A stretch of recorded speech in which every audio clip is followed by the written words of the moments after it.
अमित शहा यांनी सांगितलं होतं, आम्हाला कोणाच्याही कुबड्यांची गरज नाही। हे फक्त वाक्य नाही तर विरोधकांसाठीच नाही तर त्याचबरोबर एकनाथ शिंदे आणि अजित पवार यांच्यासाठी सुद्धा म्हटलं असावं। या विधानाचं टायमिंग बघितलं तर स्पष्ट दिसतंय हा फक्त टोला जाणीवपूर्वक मारला गेला। कारण होतं एकनाथ शिंदेंच्या हालचाली आणि अजित पवारांची धडपड पाहता अमित शहा यांना त्यांचा संकेत आधीच मिळाला होता। देवेंद्र फडणवीसांचा महाराष्ट्रपुरता प्रभाव आहे, पण मोठे निर्णय आज सुद्धा दिल्लीतलं हायकमांड घेत आहे। म्हणून त्यावेळी एकनाथ शिंदे मुख्यमंत्री झाले आणि फडणवीस उपमुख्यमंत्री, तर तेच देवेंद्र फडणवीस म्हणत होते मला सरकारबाहेर राहायचं, तर आता तोच निर्णय एकनाथ शिंदे म्हणत आहे। शिंदेंची सध्याची परिस्थिती 12, 13 आणि 14 नोव्हेंबरच्या सुप्रीम कोर्टातील सुनावणीवर अवलंबून आहे। या सुनावणीनंतर त्यांना आपली पार्टी भाजपात विलीन करावी लागणार आहे, तर नवीन पक्ष देखील काढावा लागू शकतो, अशी वेळ शिंदेंवर येऊ शकते।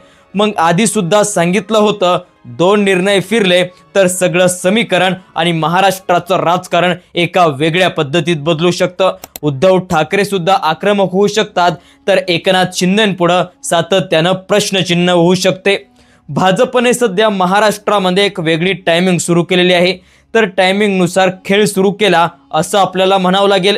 एकनाथ शिंदे म्हणतात मुंबई ठाण्यात निवडणुका 50-50 लढू, तर भाजप म्हणत आहे आम्ही स्वबळावर लढू।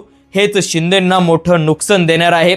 तर पुण्यासारख्या शहरामध्ये सुद्धा भाजप, शिंदे गट आणि अजित पवार हे स्वतंत्र निवडणुका लढणार आहे। देवेंद्र फडणवीसांनी सुद्धा काही दिवसांपूर्वी सांगितलं होतं जिथे युती नाही तिथे विरोधकांवर टीका करा, पण आपल्या साथीदारांवर नाही।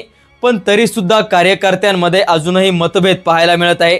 ठाण्यात धंगेकर विरुद्ध मोहोळ, रायगडमध्ये तटकरे विरुद्ध भरत गोगावले, तर अहमदनगरमध्ये म्हणजेच आजच्या अहिल्यानगरमध्ये अमोल मिटकरी विरुद्ध संग्राम जगताप यांचा वाद आता वाढत आहे।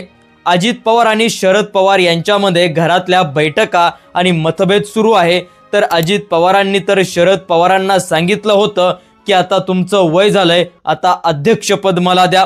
भाजपला हेच दिसत आहे। शिंदे आणि अजित पवार यांच्या गटामध्ये फूट पडली आहे, तर एकनाथ शिंदे गटात सुद्धा देवेंद्र फडणवीस काही हालचाली करत आहे, तर त्यांच्या सुद्धा वेगळा उदय सामंत गट तयार होणार अशी भीती सुद्धा आता भाजपला तयार होत आहे। मित्रांनो, त्याचबरोबर अजित पवार गटामध्ये सुद्धा सुनील तटकरे यांचा वेगळा गट आणि छगन भुजबळ गट तयार होणार का असा सवाल आणि प्रश्नचिन्ह भाजप पुढे तयार झालंय। भाजपने लक्ष या 2 पक्षांवर आहे। शिंदेंचे काही मंत्री भ्रष्ट असल्याचा दाखवून त्यांनी संपवण्याचा प्लॅन बी देखील सुरू केलेला आहे असं देखील दिसत आहे। अमित शहांचा आम्हाला कुबड्यांची गरज नाही हे वाक्य त्यांचाच भाग आहे का असा सवाल उरत आहे। फडणवीस म्हणतात जिथे कार्यकर्त्यांमध्ये युती नको तिथे ती आम्ही करणार नाही, पण हेच वक्तव्य शिंदेंची दिल्लीवारी या सगळ्यांचा संबंध कसा आहे असा सवाल उपस्थित होत आहे। पुढचा मोठा राजकीय बदल सुप्रीम कोर्टात मात्र ठरणार आहे। मागील सुनावणीत न्यायमूर्ती सूर्यकांत यांनी कपिल सिब्बलांना सांगितलं होतं की 2 प्रकरणं महत्त्वाची आहेत। आमदार अपात्रता यावर प्रश्नचिन्ह अजूनही कायम आहे आणि पक्षचिन्ह कोणाला मिळणार। वेगळी सुनावणीमध्ये काही वेगळा बदल देखील होऊ शकतो, कारण न्यायमूर्ती भूषण गवई यांचा सल्ला आहे। ते 2 मुद्दे त्यांनी स्पष्ट केलेले आहे। विधानसभा अध्यक्ष राहुल नार्वेकरांनी दोन्ही गटांना पात्र कसं ठरवलं?